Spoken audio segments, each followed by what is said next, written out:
मधुबन के बाबा, मधुबन के बाबा मुरली वाले, आपका क्या कहना, आपका क्या कहना। ओम शांति। आज 1 नवंबर 2024 के साकार मधुर महावाक्य हैं। आज मीठे मीठे बाप दादा बोले, मीठे बच्चे, इस समय निराकार बाप साकार में आकर तुम्हारा श्रृंगार करते हैं, अकेला नहीं। बाबा ने कहा, मीठे बच्चे, इस समय निराकार बाप साकार में आकर तुम्हारा श्रृंगार करते हैं, अकेला नहीं। बाबा ने प्रश्न पूछा कि तुम बच्चे याद की यात्रा में क्यों बैठते हो? तो उत्तर में बाबा ने बताया कि पहली बात, क्योंकि तुम जानते हो इस याद से ही हमें बहुत बड़ी आयु मिलती है, हम निरोगी बनते हैं। और दूसरा कारण, याद करने से हमारे पाप कटते हैं, हम सच्चा सोना बन जाते हैं, आत्मा से रजोतमों की खाद निकल जाती है, वो कंचन बन जाती है। और तीसरा पॉइंट है कि याद से ही तुम पावन दुनिया के मालिक बन जाएंगे। और चौथी बात, बाबा कहते तुम्हारा श्रृंगार होगा, तुम बहुत धनवान बन जाएंगे। ये याद ही तुम्हें पद्मा पद्म भाग्यशाली बनाती है। ओम शांति। रूहानी बच्चों को रूहानी बाप समझा रहे हैं कि यहाँ बैठ तुम क्या करते हो। ऐसे नहीं कि सिर्फ शांति में बैठे हो, अर्थ सहित ज्ञानमय अवस्था में बैठे हो। तुम बच्चों को ज्ञान है कि बाप को हम क्यों याद करते हैं। बाप हमको बहुत बड़ी आयु देते हैं। बाप को याद करने से हमारे पाप कट जाएंगे, हम सच्चा सोना सतो प्रधान बन जाएंगे। तुम्हारा कितना श्रृंगार होता है, तुम्हारी आयु बड़ी हो जाएगी, आत्मा कंचन हो जाएगी। अब आत्मा में खाद पड़ी हुई है, याद की यात्रा से वे सब खाद जो रजो तमो की पड़ी है वह सब निकल जाएगी। इतना तुमको फायदा होता है, फिर आयु बड़ी हो जाएगी, तुम स्वर्ग के निवासी बन जाएंगे और बहुत धनवान बनेंगे। तुम पद्मा पद्म भाग्यशाली बन जाएंगे। इसलिए बाप कहते हैं मन मना भव मामेकम याद करो। कोई देहधारी के लिए नहीं कहते, बाप को तो शरीर है ही नहीं। तुम्हारी आत्मा भी निराकार थी, फिर पुनर्जन्म में आते आते पारस बुद्धि से पत्थर बुद्धि बन गई है। अब फिर कंचन बनना है। अभी तुम पवित्र बन रहे हो, पानी के स्नान तो जन्म जन्मांतर किए, समझा। हम इससे पावन बनेंगे, परंतु पावन बनने के बदले और ही पतित बन नुकसान में पड़े हो, क्योंकि यह है ही झूठी माया। झूठ बोलने के संस्कार हैं सबके। बाप कहते हैं मैं तुमको पावन बनाकर जाता हूँ, फिर तुमको पतित कौन बनाता। अभी तुम फील करते हो ना, तो कितना गंगा स्नान करते आए, परंतु पावन तो बने नहीं। पावन बनकर तो पावन दुनिया में जाना पड़े। शांति धाम और सुख धाम है पावन धाम। यह तो है ही रावण की दुनिया, इसको दुख धाम कहा जाता है।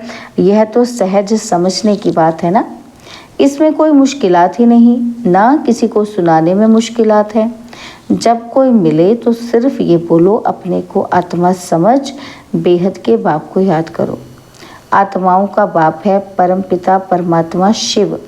हर एक के शरीर का तो अलग अलग बाप होता है, आत्माओं का तो एक ही बाप है। कितना अच्छी रीति समझाते हैं और हिंदी में ही समझाते हैं। हिंदी भाषा ही मुख्य है। तुम पद्मा पद्म भाग्यशाली इन देवी देवताओं को कहेंगे ना, ये कितने भाग्यशाली हैं। ये किसी को भी पता नहीं है कि स्वर्ग के मालिक कैसे बने। अभी तुमको बाप सुना रहे हैं। इस सहज योग द्वारा इस पुरुषोत्तम संगम पर ही ये बनते हैं। अभी है पुरानी दुनिया और नई दुनिया का संगम, फिर तुम नई दुनिया के मालिक बन जाएंगे। अब बाप सिर्फ कहते हैं 2 अक्षर सहित अर्थ सहित याद करो। 2 अक्षर ही बाबा कहते हैं अर्थ सहित याद करो। गीता में है मन मना भव। अक्षर तो पढ़ते हैं परंतु अर्थ बिल्कुल नहीं जानते।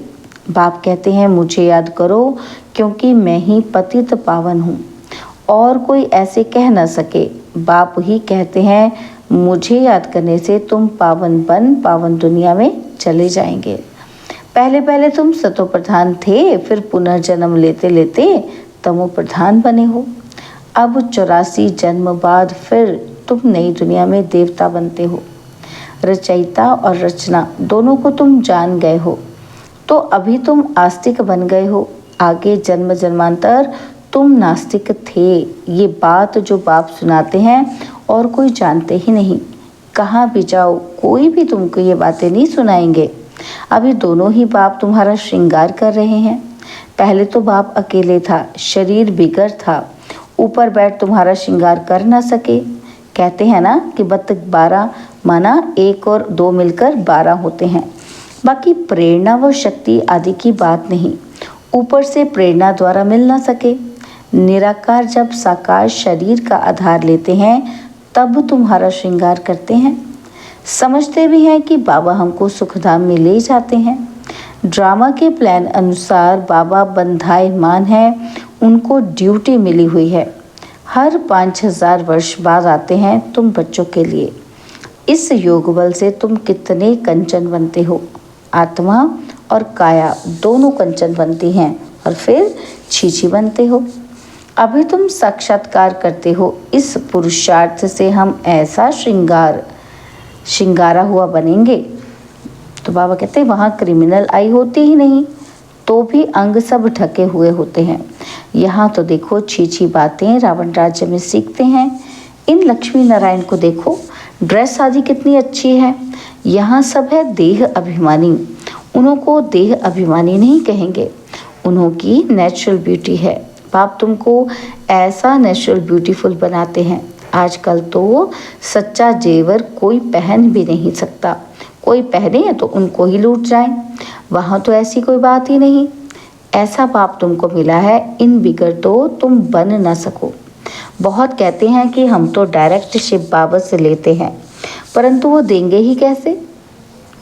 भल कोशिश करके देखो, डायरेक्ट मांगो, देखो मिलता है। ऐसे बहुत कहते हैं कि हम तो शिव बाबा से वर्षा लेंगे। ब्रह्मा से पूछने की भी क्या दरकार है, शिव बाबा प्रेरणा से कुछ दे देंगे। अच्छे अच्छे बच्चे, पुराने बच्चे, उनको भी माया ऐसे चक पहन लेती, माना काट लेती है। एक को मानते हैं परंतु एक क्या करेंगे। बाप कहते हैं मैं एक कैसे आऊँ, मुख बिगर बात कैसे कर सकूं। मुख का तो गायन है ना, गौमुख से अमृत लेने के लिए कितना धक्का खाते हैं। फिर श्रीनाथ द्वारे पर जाकर दर्शन करते हैं, परंतु उनका दर्शन करने से क्या होगा। उसको कहा जाता है बुत पूजा। उनमें आत्मा तो है नहीं, बाकी 5 तत्वों का पुतला बना हुआ है, तो गोया माया को याद करना हो गया। 5 तत्व प्रकृति है ना, उनको याद करने से क्या होगा। प्रकृति का आधार तो सबको है, परंतु वहाँ है सतो प्रधान प्रकृति और यहाँ है तमो प्रधान प्रकृति। बाप को सतो प्रधान प्रकृति का आधार कभी नहीं लेना पड़ता। यहाँ तो सतो प्रधान प्रकृति मिल न सके। यह जो भी साधु संत हैं, बाप कहते हैं मैं इन सब का उद्धार करने मुझे ही आना पड़ता है। मैं निवृत्ति मार्ग में आता ही नहीं हूँ। यह है ही प्रवृत्ति मार्ग। सबको कहता हूँ पवित्र बनो। वहाँ तो नाम रूप आदि सब बदल जाता है। तो बाप समझाते हैं कि देखो ये नाटक कैसा बना हुआ है। एक के फीचर्स न मिले दूसरे से। इतने करोड़ों हैं, सबके फीचर्स अलग। कितना भी कोई कुछ करे तो भी एक के फीचर्स दूसरे से मिल ना सके। इसको कहा जाता है कुदरत, वंडर। स्वर्ग को वंडर कहा जाता है ना, तो कितना शोभनिक है। माया के 7 वंडर और बाप का 1 वंडर। वह 7 वंडर्स तराजू के एक तरफ रखो और यह 1 वंडर दूसरे तरफ में रखो तो भी यह भारी हो जाएगा। एक तरफ ज्ञान, एक तरफ भक्ति को रखो तो ज्ञान का तरफ बहुत भारी हो जाएगा। अभी तुम समझते हो भक्ति सिखलाने वाले तो ढेर हैं और ज्ञान देने वाला एक ही बाप है। तो बाप बैठ बच्चों को पढ़ाते हैं, श्रृंगार करते हैं। बाप कहते हैं पवित्र बनो, तो कहते नहीं हम तो छीछी बनेंगे। गरुड़ पुराण में भी विषय वैतरणी नदी दिखाते हैं ना। बिच्छू, टिंडन, सर्प आदि सब 1-2 को काटते रहते हैं। बाप कहते हैं तुम कितने निधन के बन जाते हो। तुम बच्चों को ही बाप समझाते हैं। बाहर में कोई को ऐसा सीधा कहो तो बिगड़ जाए। बड़ा युक्ति से समझाना होता है। कई बच्चों में बातचीत करने का भी अक्ल नहीं रहता। छोटे बच्चे एकदम इनोसेंट होते हैं, इसलिए उनको महात्मा कहा जाता है। कहाँ श्री कृष्ण महात्मा और कहाँ यह सन्यासी निवृत्ति मार्ग वाले महात्मा कहलाते हैं। वह है प्रवृत्ति मार्ग और वह कभी भ्रष्टाचार से पैदा नहीं होते। उनको कहते ही हैं श्रेष्ठाचारी। अभी तुम श्रेष्ठाचारी बन रहे हो। बच्चे जानते हैं कि यहाँ बाप दादा दोनों इकट्ठे हैं। यह ज़रूर श्रृंगार अच्छा ही करेंगे। सबकी दिल होगी ना। जिन्होंने इन बच्चों को ऐसा श्रृंगार कराया है तो हम क्यों ना उनके पास जाएं। इसलिए तुम यहाँ आते हो रिफ्रेश होने। दिल कशिश करती है बाप के पास आने।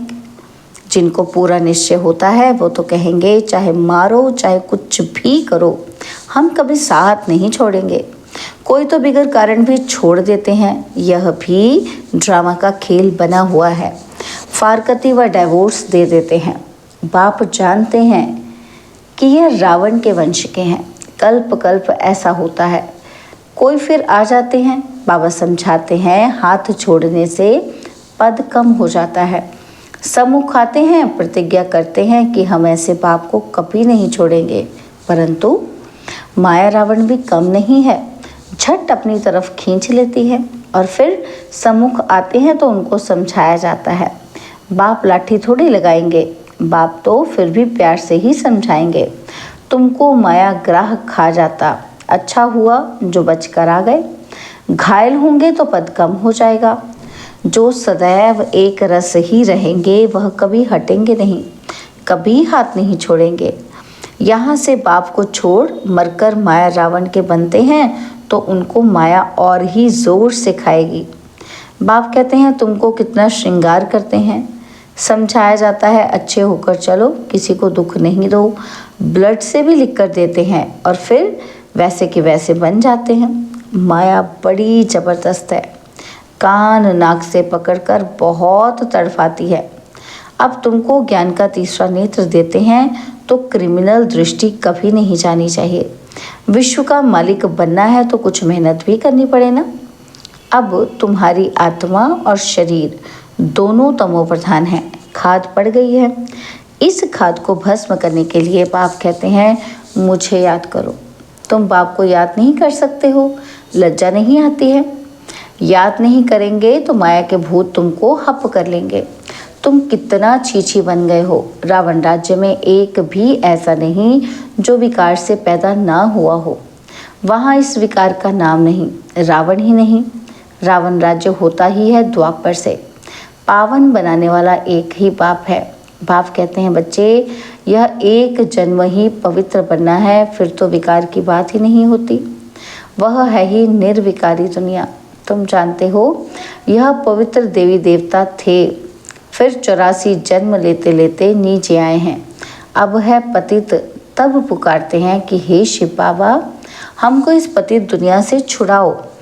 अभी जब बाप आए हैं तब तुमको समझ पड़ी है कि ये पतित काम है। आगे नहीं समझते थे क्योंकि तुम रावण राज्य में थे। अब बाप कहते हैं सुख धाम चलना है तो छीछी बनना छोड़ो। आधा कल्प तुम छीछी बने हो। सिर पर पापों का बहुत बोझा है और तुमने गाली भी बहुत दी है। बाप को गाली देने से बहुत पाप चढ़ जाते हैं। यह भी ड्रामा में पार्ट है। तुम्हारी आत्मा को भी 84 का पार्ट मिला हुआ है, वह बजाना ही है। हर एक को अपना पार्ट बजाना है। फिर तुम रोते क्यों हो? सत्युग में कोई रोता नहीं। फिर ज्ञान की दशा पूरी होती है तो वही रोना पीटना शुरू हो जाता है। मोह जीत की कथा भी तुमने सुनी है। ये तो एक झूठा दृष्टांत बनाया है। सत्युग में कोई की अकाल मृत्यु होती नहीं। मोह जीत बनाने वाला तो एक ही बाप है, परमपिता परमात्मा के तुम वारिस बनते हो जो तुमको विश्व का मालिक बनाते हैं।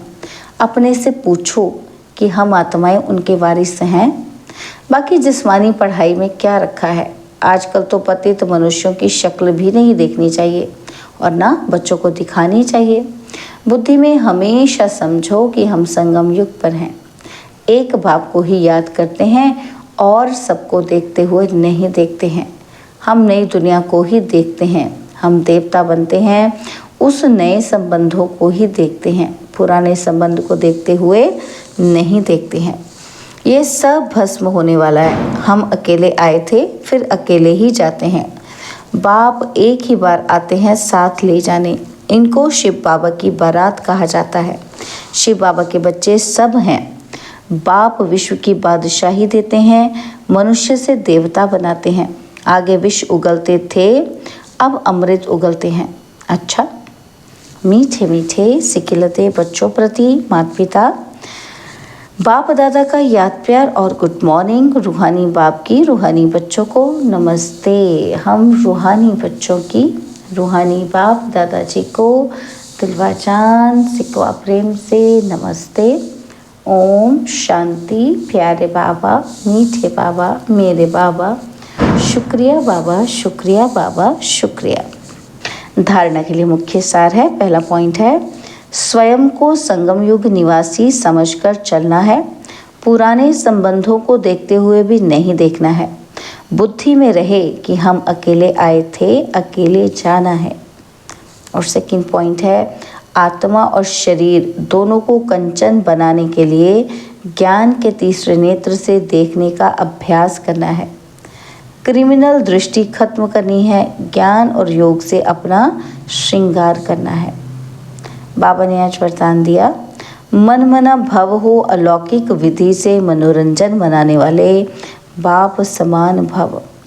मन मना भव हो, अलौकिक विधि से मनोरंजन मनाने वाले बाप समान भव। संगम युग पर यादगार मनाना अर्थात बाप समान बनना।